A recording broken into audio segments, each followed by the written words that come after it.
ರಾಜ್ಯದಲ್ಲಿ law and order ಹಾಳು, ಪ್ರತಿ ಕ್ಷೇತ್ರದಲ್ಲಿ ಸರ್ಕಾರ ವಿಫಲ. ಕಾಂಗ್ರೆಸ್ ವಿರುದ್ಧ ಜಗದೀಶ್ ಶೆಟ್ಟರ್ ವಾಗ್ದಾಳಿ.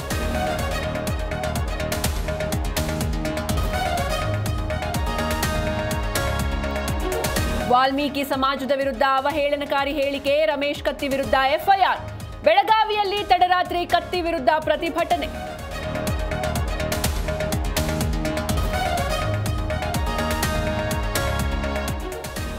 ರಾತ್ರಿ ಸುರಿದ ಭಾರೀ ಮಳೆಗೆ ಕುಸಿದ ಭೂಮಿ, ಸತ್ಯಮಂಗಲ ಮೈಸೂರು ಹೆದ್ದಾರಿಯಲ್ಲಿ ಸಂಚಾರ ಸಮಸ್ಯೆ. ಜೆಸಿಬಿ ಮೂಲಕ ಮಣ್ಣು ತೆರವು ಕಾರ್ಯ.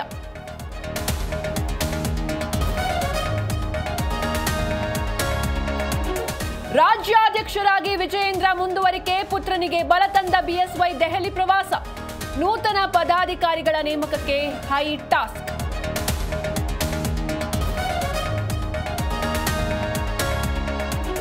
ಕೇಂದ್ರದಿಂದ ಎಸ್ಡಿಆರ್ಎಫ್ ನಿಧಿ ಬಿಡುಗಡೆ, ಕರ್ನಾಟಕ ಮಹಾರಾಷ್ಟ್ರಕ್ಕೆ 1950.8 ಕೋಟಿ. ಎಸ್ಡಿಆರ್ಎಫ್ ಎರಡನೇ ಕಂತಿನ ಮುಂಗಡ ಬಿಡುಗಡೆ.